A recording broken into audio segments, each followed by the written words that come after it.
to be here on behalf of the City of Sydney. I want to welcome you all to this Raising the Bar Night Well Edition event. We are so pleased that you could join us. Raising the Bar is a worldwide initiative that starts in New York and aims to make education a part of the city's popular culture. We begin by acknowledging the Gadio of the Euro nations as the traditional custodians of this land and pay respect to the elders, both past and present. We extend that respect to Aboriginal Torres Strait Islanders people here tonight. We'll be taking some photos and videos throughout the night to capture the event, which may be used for the promotional purposes. Please let one of our volunteers know if you would prefer not to have your photos taken. Raising the Bar Night Well Edition is a City of Sydney event in partnership with the University of Sydney.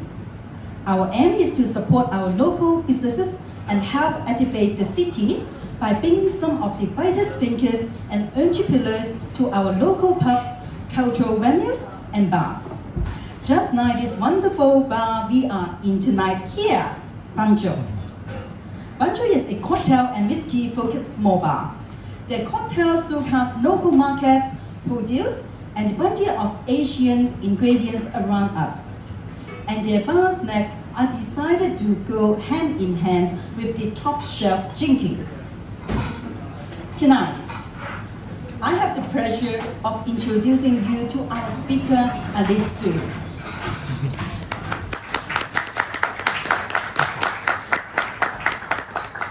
Alyse is a software engineer and entrepreneur. She co-founders Transhumanism Australia and other health and genomics startups. Alyse has experience developing products for AI and blockchain startups, as well as banks and insurers. Alyse is also a board member of the SingularityU Australia and sits on the UNAA Climate Change Committee.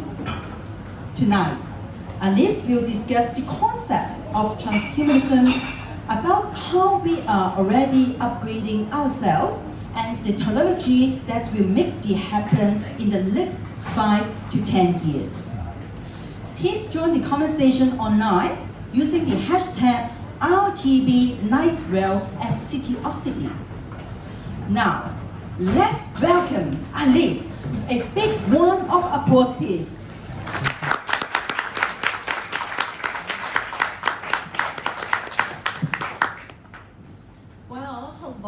Welcome.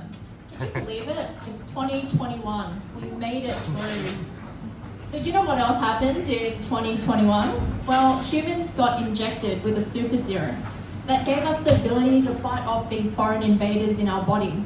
So it kind of sounds like the makings of the latest Marvel movie, but I'm really just talking about real life.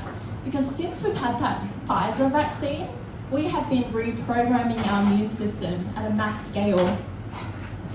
So now let's imagine it's the year 2035. You've chosen to replace your natural limb with a bionic arm.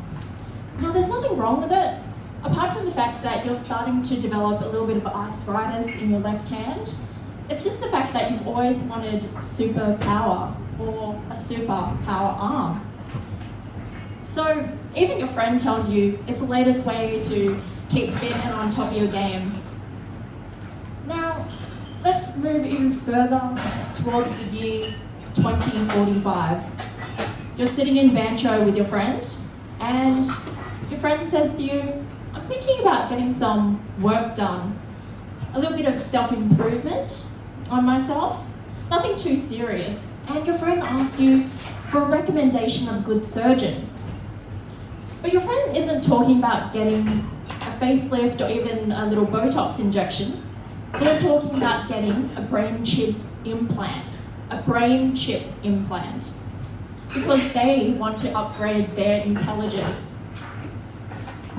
They say that you can't cure stupid, but in this case, I beg to differ. So tonight, I will be talking about some of the transhumanist technologies that will help us achieve these scenarios. But first up, what is transhumanism? Well, it's really the concept of overcoming our limitations of human biology. So some of the limitations could be the fact that we can break our bones very easily, or when we catch the common cold, we're basically useless for a whole week. So these are some of the limitations that we can get over using this science and technology that I'm going to talk about. And if you're using a smartphone, you are actually already a transhumanist. Because when you use your phone to search up information on the internet, you are actually extending your intelligence. You no longer remember information, but you just remember where to find information or where it's stored. So let's start talking about some of these technologies. Right, so who is a gamer here? Who has been playing Cyberpunk 2077? Nice one. All right, we've got a few gamers here. All right, so you'll know what I'm talking about when I say that the game has been buggy as hell. But you got to give it to them. They take bionics to the next level. So we're talking about outright limb replacement, we're talking about super strength gorilla arms, and even arms that are weaponized. So let's compare that to what we have in real life. Well, we don't have super strength gorilla arms, but what we do have is still pretty good. So we have advanced bionics, which allow you to have individual finger movement, a high sense of touch, and even ones that have two-way communication between your mind and that part of the limb. And we've come a long way because there used to be just this plastic object that was attached to the remaining part of your limb. And it's really thanks to people like Hugh Herr who've made this happen. So Hugh, he heads up bionics at MIT Media Lab, and his mission is to end disability in the 21st century. It's a pretty noble mission, but how did he get here? So Hugh is an avid climber.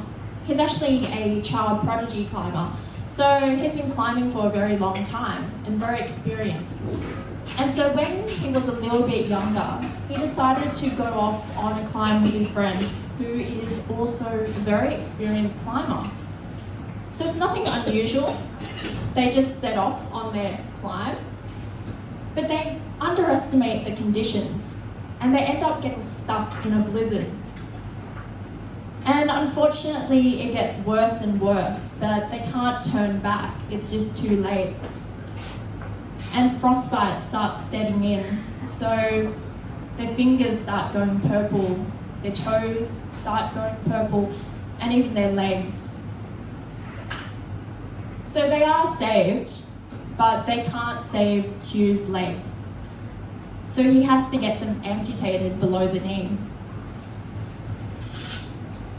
When he recovers, he is determined that he's going to go climb again. So he goes back to school, he studies engineering, and he starts to develop a set of legs for himself that allow him to climb again. But he doesn't just stop there. He decides that he's going to make some of the world's most advanced prosthetics. And the ones that he's developed so far allow you to have two-way communication between the brain and the bionic limb. And he's also developed a very advanced and different amputation method that will allow this two-way communication, which sends signals from the brain down to that limb. This is all really good stuff, but it can easily cost $500,000. And not everybody who needs limbs like these have that amount of money. So that's why we look to companies like Open Bionics. So they also make bionics.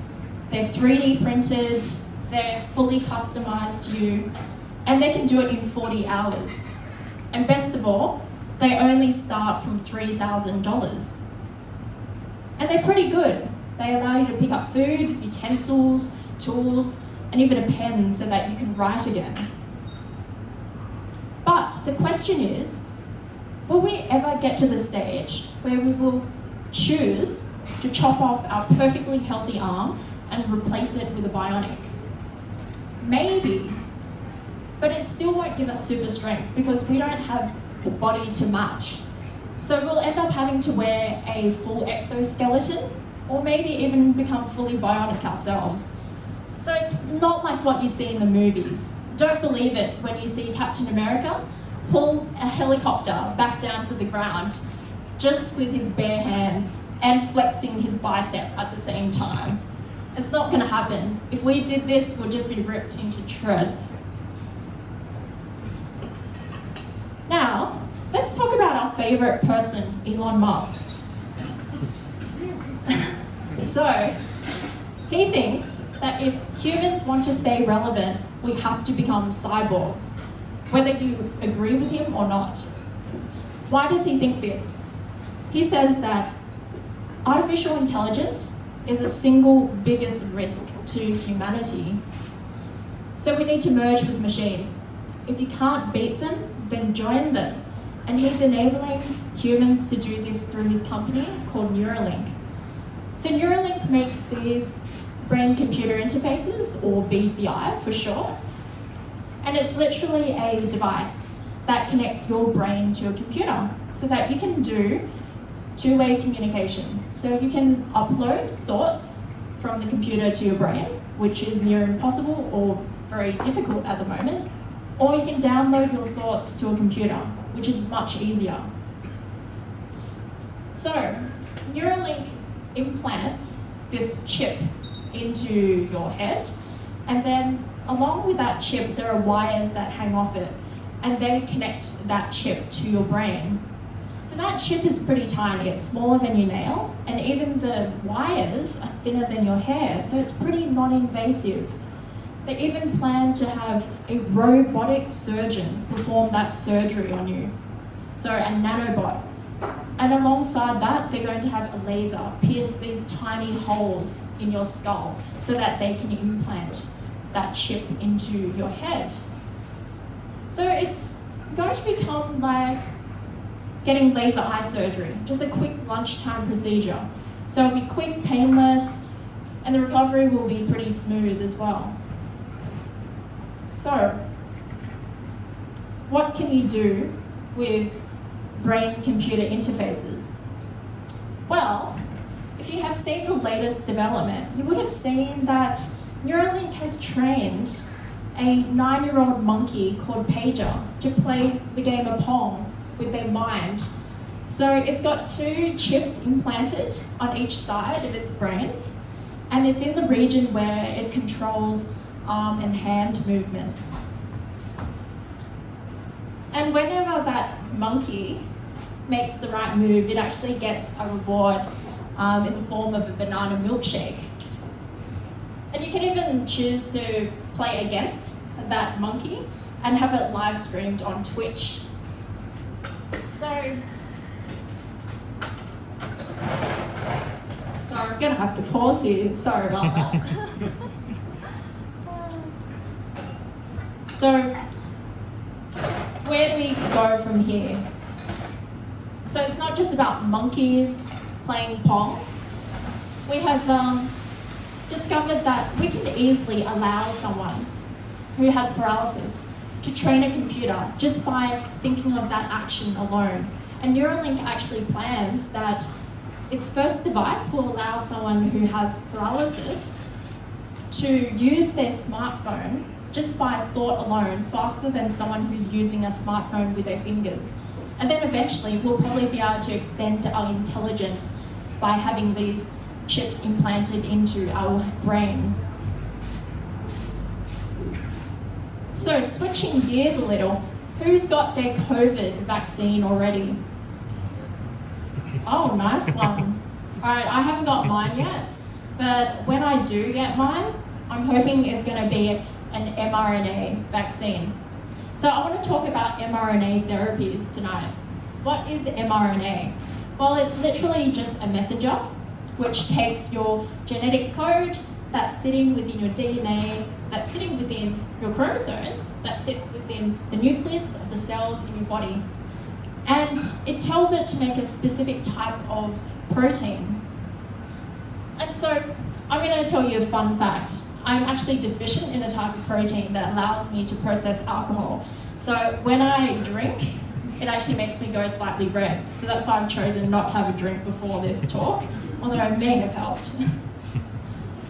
But back to coronavirus. So we also know that coronavirus has this spike protein that sits on the surface of it. And when we disrupt it, then it doesn't work as effectively anymore. And so why these vaccines work is that you can program in the genetic code that makes the spike protein, or a part of the spike protein. And when we get injected with these vaccines, then it kicks our immune system into gear and it creates these antibodies so that whenever the real spike protein comes along, that it knows to just get into gear and knock it out of place so we don't get as sick. So it's not just COVID-19 that we're developing these vaccines for. We're also undergoing clinical trials for other mRNA vaccines for things like the flu. Wouldn't that be great if we didn't have to get it every year? Or if it was just better protecting us against more strains. And also things like Zika and rabies as well. But scientists want to go even further than that. They want to find outright cures for things like cancer and sickle cell using mRNA. So slightly related to this is also CRISPR. So if you want to change the genes in your body, you can easily do that. You can easily delete something and then replace it with another gene sequence. You can do that using gene editing tools like CRISPR-Cas9. And so what this gene editing tool does is that it allows you to target a sequence of genes, and then you can knock it out and replace it, or repair a genetic mutation if you choose to do so. So with CRISPR, what can you do? Well, I might actually explain a little bit about how we even discovered CRISPR. So we've actually adopted the system of bacteria. So bacteria have this immune system that whenever it sees, or a new bacteria attacks it, new virus, attacks it, it creates this snapshot and it stores that snapshot in its DNA. So that whenever that virus comes along again, it directs its mRNA to make this protein to cut up that virus. And we can do a number of things with gene editing tools. So we can cure genetic-based diseases. We can, especially ones that are caused by a single gene mutation. So these are the ones that we are doing, or scientists are doing most research on right now. We can also do things like edit embryos of our children. This will allow us to make permanent changes to the human race.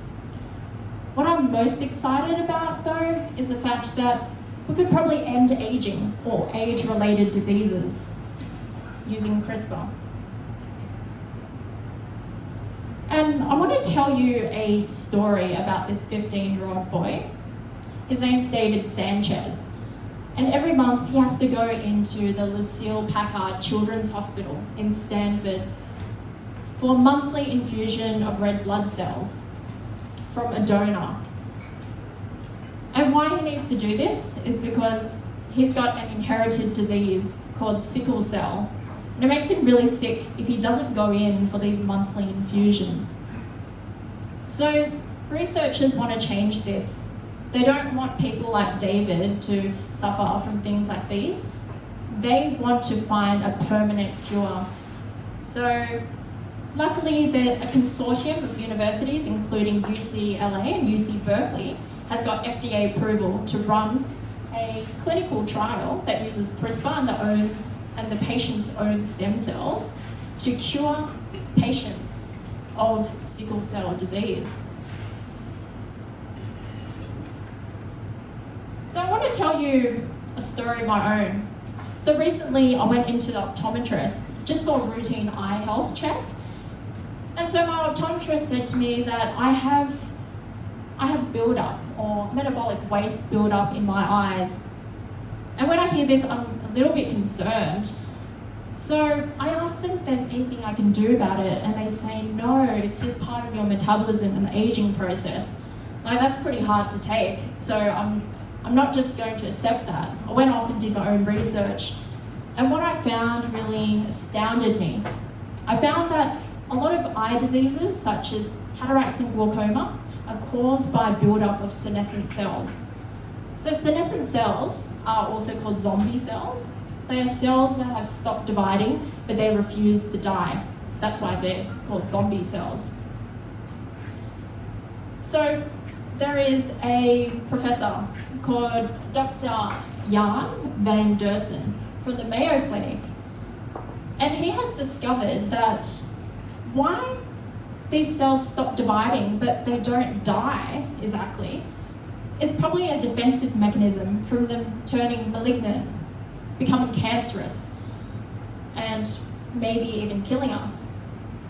But he also found that they have a really dark side. If they just remain in our bodies, they can give off this toxic cocktail which fuels the aging process and fuels age-related diseases. Because what it does is that this toxic cocktail inflames healthy cells nearby, and then it causes them to become damaged. So Dr. Jan van Dersen decides that we need to come up with a solution to this. We need to find a way to clear out senescent cells. And that class of therapies is called senolytics.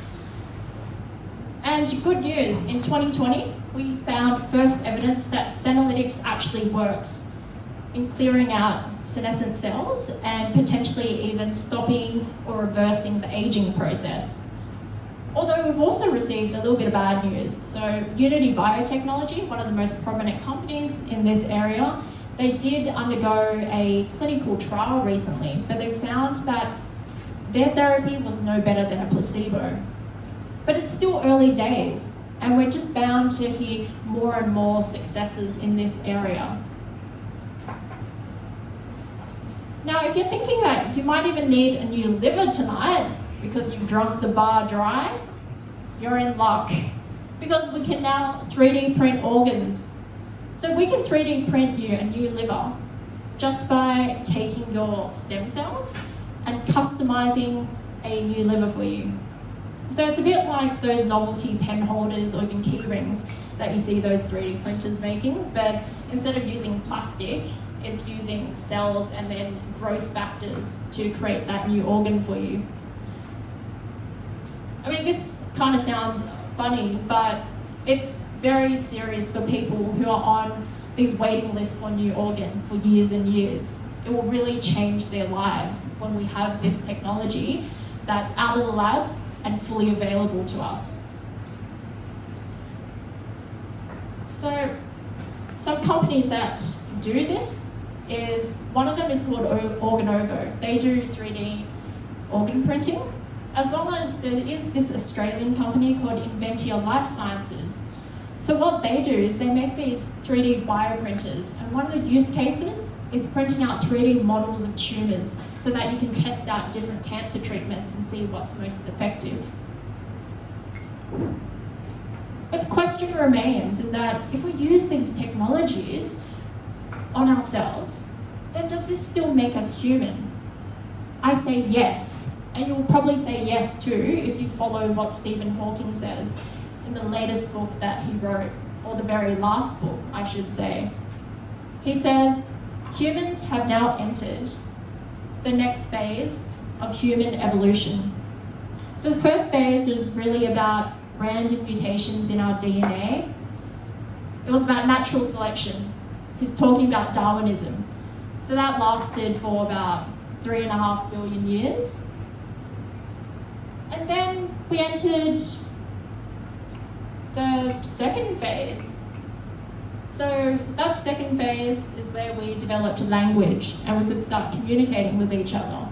That lasted for about 10,000 years. This is what really separates us from cavemen. But now we've entered the third phase. So you call it humans 3.0.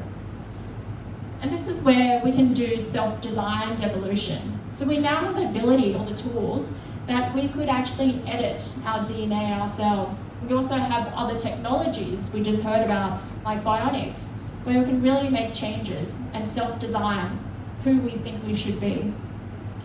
So the question is, what are you going to choose to do? Are you going to choose to upgrade yourself? If you are, then come find me.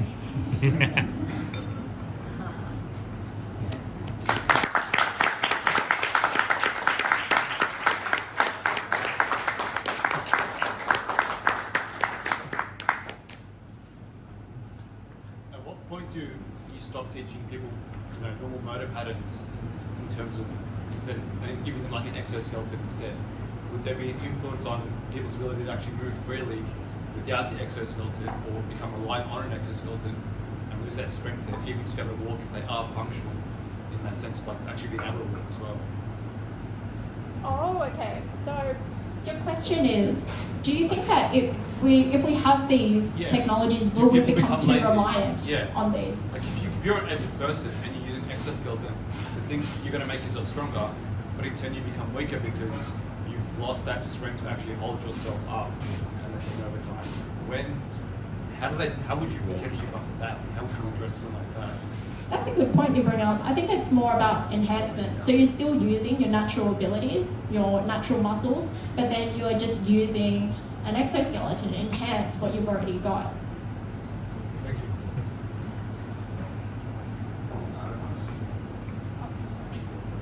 Is there any concern this is going to exacerbate health inequalities? Yes, It's expensive. I agree. So the question is about inequalities. I think in the very beginning, especially when things are very expensive, that there will be the haves and the have-nots. There will be people who accumulate enough wealth to be able to afford the latest technologies. Eventually there will, I guess you call it, technologies will become cheaper. They'll become demonetized, democratized, and they will become cheaper and cheaper. It's a bit like the smartphone and the technologies we've got available in that smartphone. So it's got a voice recorder, it's got a camera, all these things used to be very expensive. I mean, smartphones have become very expensive, but even if you buy the very latest model, the very cheapest model at $100, you still get all these technologies that are quite cheap just in your phone. And that's going to happen with a lot of other different technologies. Or otherwise, you have seen some scenarios in movies where it gets sponsored by a corporation or even the government. But it's actually in the best interest. For example, the government, they provide a Medicare safety net, and through that safety net, they will probably allow citizens to access some of the latest technologies. They do want to have people healthy. Yeah, so you commented like how genetic gene editing technologies can help with immunodegenerative diseases like sickle cell or perhaps even HIV. And I was wondering if you can please comment on how gene editing or similar biohacking technologies can be used to cure neurodegenerative diseases such as depression or schizophrenia. That's a good question. So I'm not too qualified to answer this, but I believe we just need to be able to identify the genes or the sequences which are related to these type of diseases. So even now, through these clinical trials people are running, so we're looking at companies like Intellia, Editas, and even CRISPR technologies. They're all running clinical trials or just like mouse models on using different type of CRISPR technologies on different types of diseases. But it's really about whether we are, they're also concerned about off-targets as well.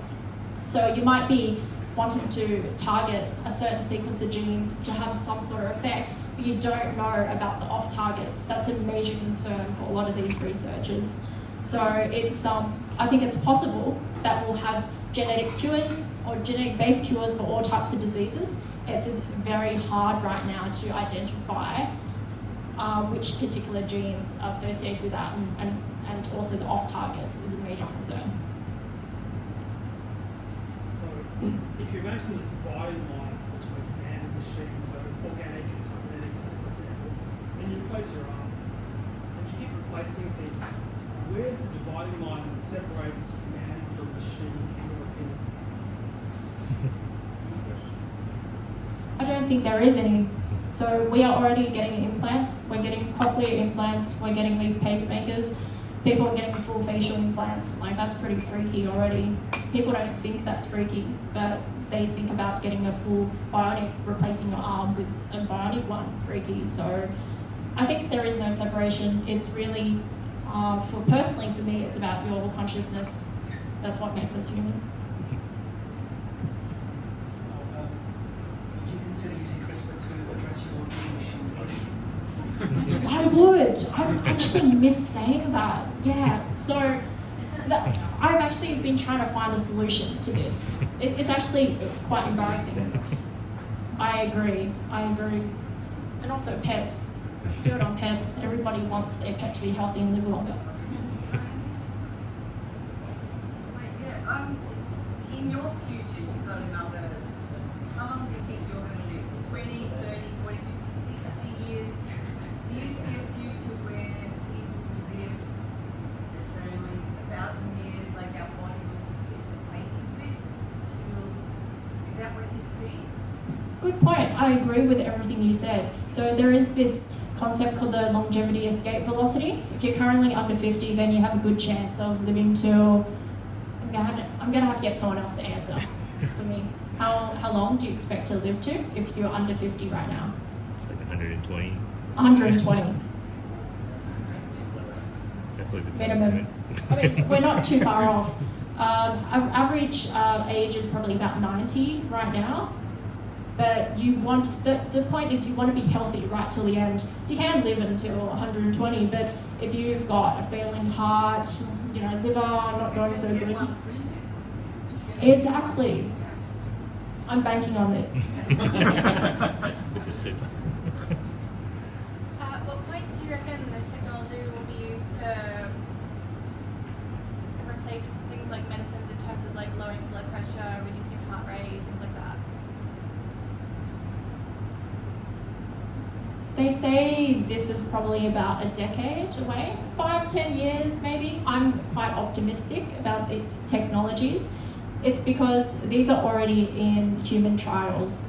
It's just that we need to make sure that in the next 5 years, we hear about more successes. So on very specific diseases, and we just need to, if they can achieve good results in the next 5 years, then it's just, we'll probably have something better available to us in the next 10 years. So keep an eye out on the companies I just mentioned before.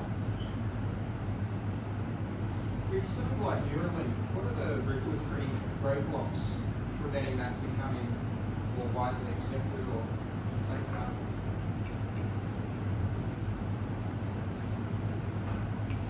FDA, obviously. And I don't think it's going to, apart from regulatory approval, I don't think there's many roadblocks. First, they have identified their target market very well, so people who have very, very serious diseases or even paralysis, they're willing to try these things out. So I think they have a very good market for them. And I think there's a lot of humans who are willing to sign up for these trials. So even if they didn't succeed in humans first, then I think they could very easily do it with animals, pets. Pets are a very good market for this. But roadblocks, very interesting. I worked for a CRO for phase 1 trials. One of the roadblocks is actually finding participants who want to participate in the study. It's something that's never been tried in human for a period. So where's the borderline of like forcing some trial on some people because it's better for humanity versus them voluntarily actually going through with it if there's no evidence to say it's safe for that person. Last one. I have a question. So how do you computationally represent thoughts? And can you please comment on being able to sort of communicate with people via thoughts?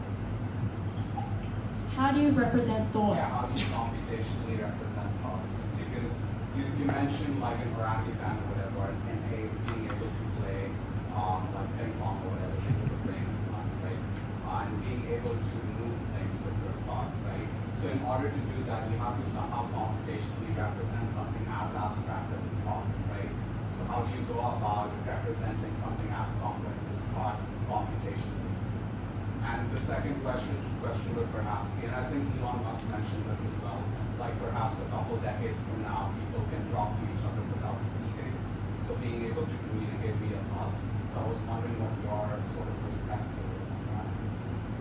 Yeah, neuroscience, this is a merging, I think it's a very good area to be in right now. I actually don't know how to, so I mean, I am an engineer, but I don't work in neuroscience. I think you've already seen some of Elon Musk's videos, some of the Neuralink videos, how they do that, how they actually decode that, and how do they represent it. I'm actually not too sure, but this is definitely a job of the future when we start talking about these type of things, for sure. Alright, so currently the whole technology is for curing serious diseases, helping those people with serious illness to get their life. But given, let's say 10 years or 20 years, is it possible for the entire human race to reach a stage where if you don't receive the chip implants, if you don't receive such enhancements, you're automatically has a disadvantage and you cannot with other people? Everybody's kind of forced to do this, just like everybody has a phone, and something that will have a phone, you cannot communicate with someone. For sure, it's probably going to affect your employment. So if an employer was choosing between someone who had an upgrade, in this case a brain implant, versus someone who didn't, that person with a brain implant probably thinks faster, they have better memory retention, then they're probably going to go for that person. So it's going to affect every level of society. It's going to, or even think of government. If you're thinking about a dystopian government, they will probably want to, or force you to get one of these things because they want to track you better and also deliver better services to you. That's there.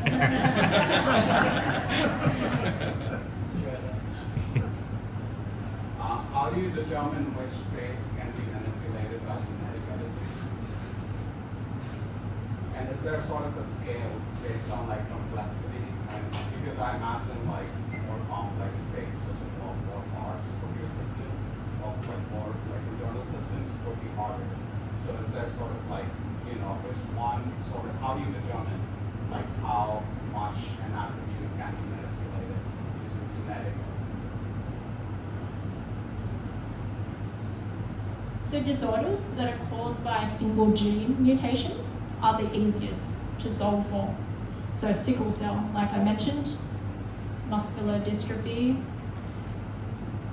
Then you talk about things like memory or intelligence. These can involve several genes.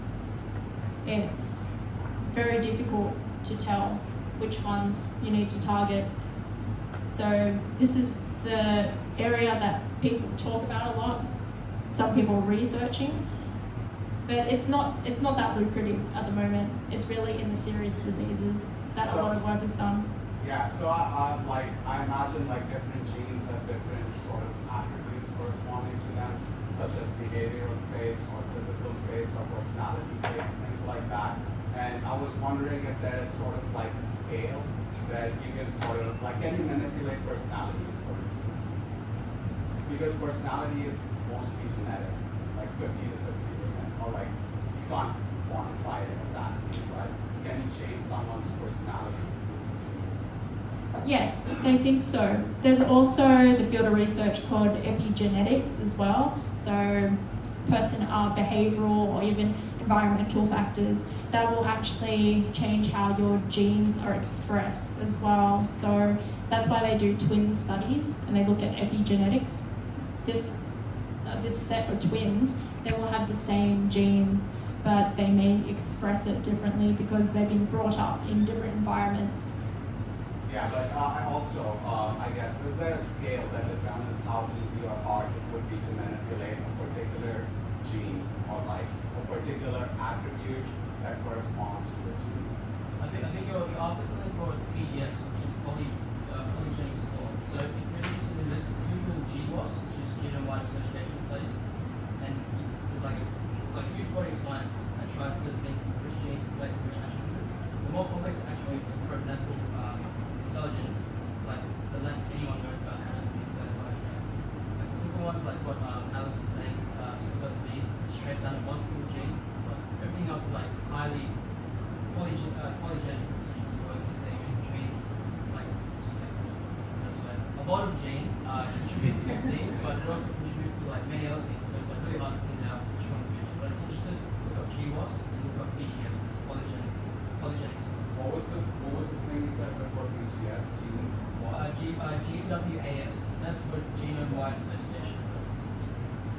Thank you for that. Love it. I love it when we have conversations between us. Makes it so much more interactive.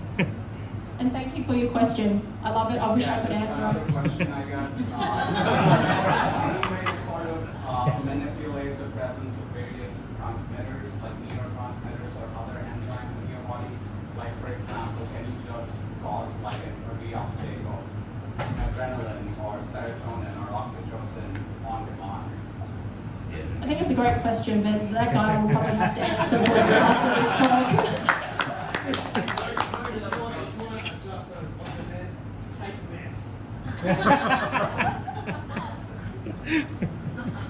Any other questions? So the hypothetical brain chip that'll make us smarter and more talented, etc. At what age do you reckon would be appropriate for people to get it implanted? I mean, do we go through the schooling system and then get it at 18, or do we get it from birth? It'll probably be from birth. I have a feeling. It also, have you seen that movie? Can't think of the name, where it's like you don't want to be like a natural human. You want to be a gene editing human. That's it.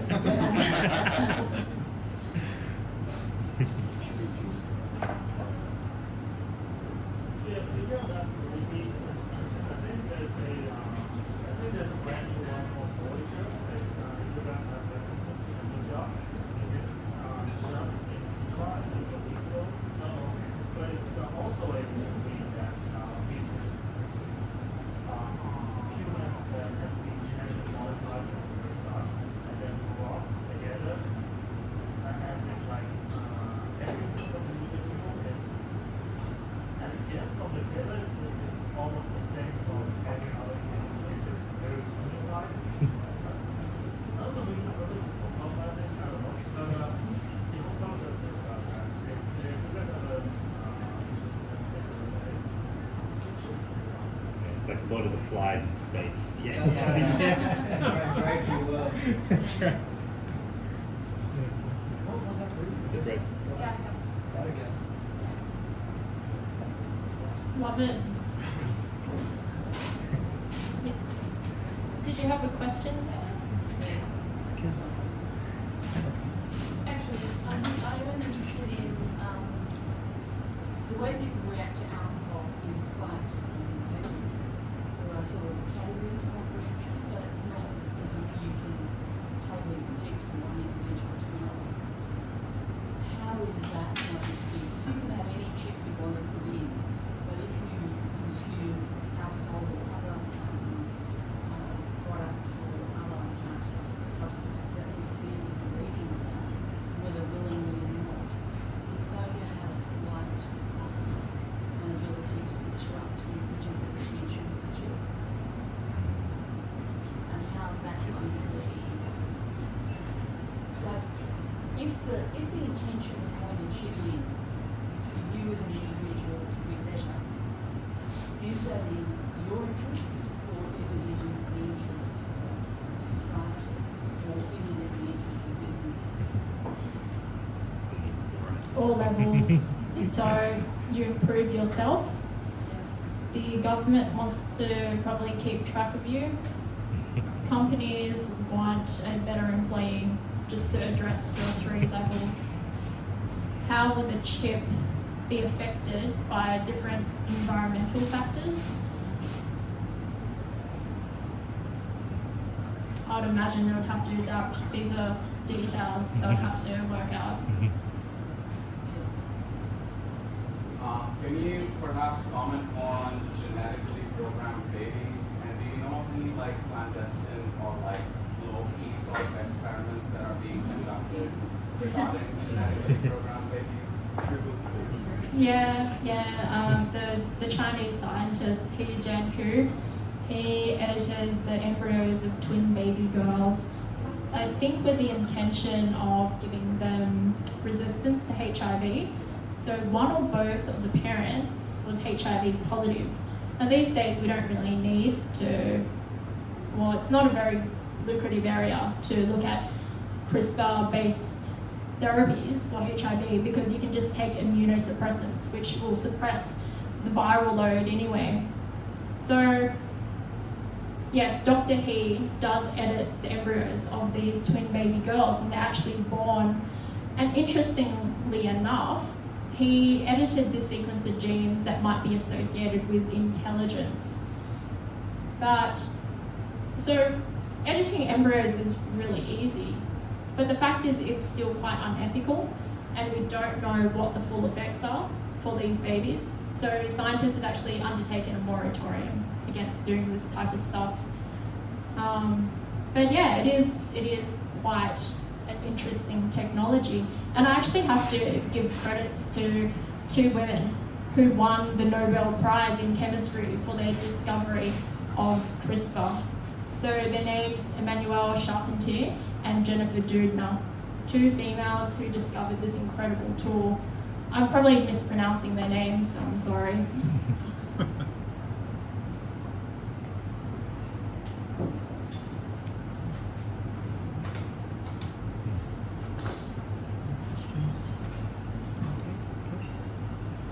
Give a big round of applause to Alyse, please. Thank you so much.